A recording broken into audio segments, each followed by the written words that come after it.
We're actually going to talk about some scammers, and not from boomers, from Gen Z. People losing money right now. It's going to surprise you. It turns out Gen Z is particularly vulnerable to fraudsters.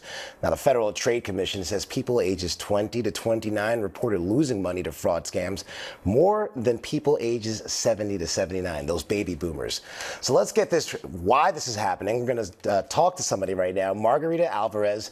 She's the head of payment risk for programs for Wells Fargo. Margarita, all right, we had a little shuffling going on right there, but we finally got to you. Thanks for joining me.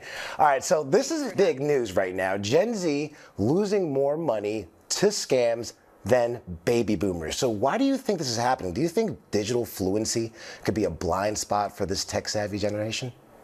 Well, tech savvy, it doesn't necessarily correlate to being scam proof.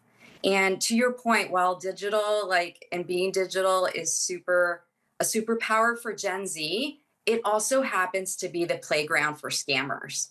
And scammers are going to capitalize on seasonal opportunities where Gen Z is vulnerable, like specifically like around back to school imposter scams.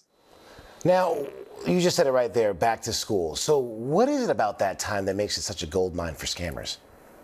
Gen Z is embarking on new life experiences. Like they're getting their first taste of independence.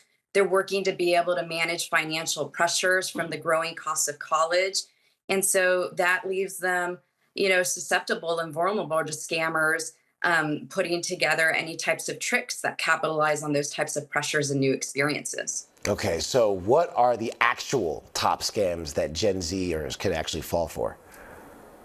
Scholarship scams, anything that promises some type of like financial aid or grants, job scams when they're looking for new opportunities to be able to make some money, housing and rental scams, any type of like online market scams when they're looking for new supplies such as textbooks or new computers, et cetera. They just have to be very mindful of that. Okay, so you're talking about being mindful. So what are some other red flags that people should really be looking out for right now? Then you need to be able to take a look at fake emails, text spoofing, fake websites of any sort. You have to be able to make sure not to be able to share personal information. Even if you're getting emails from a friend, make sure that you take the time to be able to validate it. Just be cautious and aware.